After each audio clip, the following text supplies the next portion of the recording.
On May 20th, Microsoft introduced Copilot+PC in what appears to be the conference suite at a mid-range hotel. But apparently it was Microsoft's Redmond campus. I mean, Apple wins before we start by just having the Steve Jobs Theatre, but the Microsoft team at least showed up in person, led by Satya Nadella, and they even offered live signing of the event too, so you know what? Kudos for that. And to address the elephant in the room, yes, my hair colour's changed, let's move on. And Microsoft basically billed this as the birth of computers that understand you. AI computing. Computers that remember what you were just doing, with the new recall feature, which definitely doesn't have some massive security issues that we'll come to a little bit later on. But Satya is charismatic. Probably closer to Steve Jobs than we've seen since his passing, but he's here to introduce distributed AI across the cloud with Copilot+PC, which sounds awfully like it still happens in the cloud, but let's see. He mentions how the web was born on Windows, which honestly I'm not sure how he thinks is true, as the world's first web server was actually this next computer used by Sir Tim Berners-Lee at CERN running NextStep, which was then acquired by Apple to bring Steve Jobs back to the company and became Mac OS X. So, you know, details, I guess. But their event is basically their Apple Silicon moment. Yusuf Mehdi, Microsoft's answer to Phil Schiller, said that this is all about a completely new class of PCs, so presumably old PCs can't do any of the stuff they're talking about at this event. Which is weird because Microsoft themselves are not really selling many of these things. I guess they have got their own Surface stuff in there, but mainly it's third parties. They went on to say that they are the most powerful Windows PCs ever built, basically the same line that Apple uses whenever they say that these are the best iPhones we've ever made. Well, you would hope that they're better than last year's. The last thing we need is to go backwards. They went on to mention the brand new NPU, which Apple has included for a long time with their neural engines. They quoted that these are 58% faster than the M3 MacBook Air, but not really what it's faster at. They also said all-day battery, so we'll see what that means in the real world soon, I'm sure. In fact, later in the event, they did say it was 22 hours of local video playback. So perhaps if you do use your laptop mainly as a tiny cinema, that's a useful statistic. They also did another Apple classic, which was OpenAI's ChatGPT 4.0 will soon be available in Copilot, so one day. Don't hold your breath, I guess. Maybe it's like AirPower.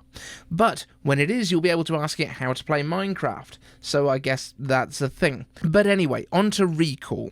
Basically, Windows will now record your screen and your keystrokes so it can find stuff that you've used recently.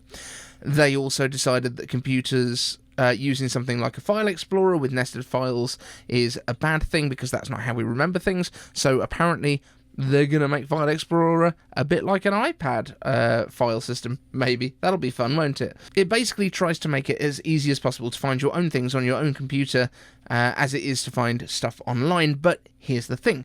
Microsoft, of course, won't allow Recall to store anything with DRM content. They have to protect copyright holders, obviously.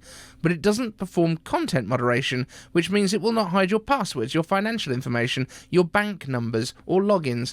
So, you know, that sounds nice and secure.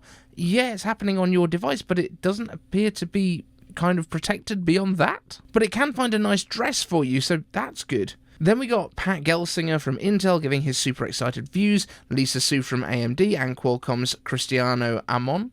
They're all hyping up what they're working on, but without really saying anything.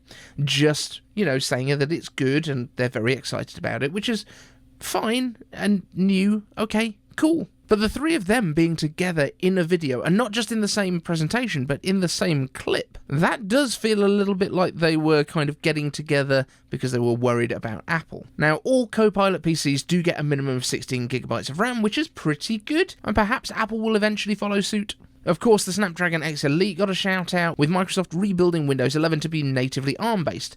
They also introduced Prism, which is their version of Rosetta 2, which they also called out by name. Then they went onto the hardware with the Surface Pro and the Surface Laptop, and the laptop looks very much like if you'd asked AI to show you a colourful but fatter version of the MacBook Air from like a decade ago. Oh, and if you ever disliked the notch on the MacBooks, you get to see how it would have looked without. A big fat bezel at the top and skinny ones down the sides. Honestly, this might be referred to The Hague as a crime against humanity. Now, the animations that they used to showcase these products as well looked almost identical to Apple's from a few years back, but that makes sense because that's also when Apple revealed their own Apple Silicon too. So, other than the questionable security of recall, overall there was actually some really great stuff here. Of course, everything was compared to the M3, which is fine because the M4 surprised everyone, even the Apple tech community, and you can't get it in a laptop yet, so I think they get a pass on that one. Now, you'll be able to pre-order these devices from the 20th, so a couple of days ago, and they will ship on June the 18th, which is a week after WWDC.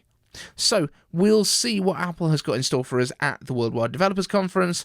Will we see some new Macs with the M4, the M4 Pro, or the M4 Max inside? Who knows? We've definitely heard that it's going to be like next year before we get the big boys of the M4 Ultra and potentially that M4 Extreme that we've been really, really hoping for.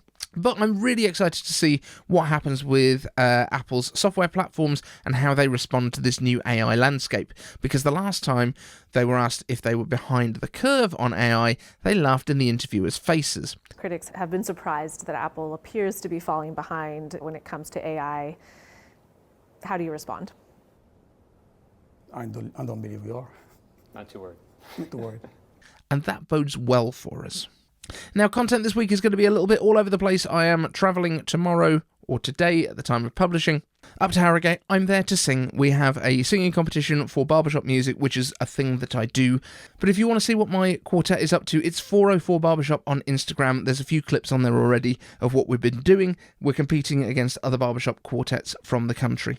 Thank you so much to the Patreons. Thank you to everyone that supports the channel by watching. And if you haven't already, hit the subscribe button. It's free. Want the latest Apple news, leaks and rumours? Subscribe and ring the bell.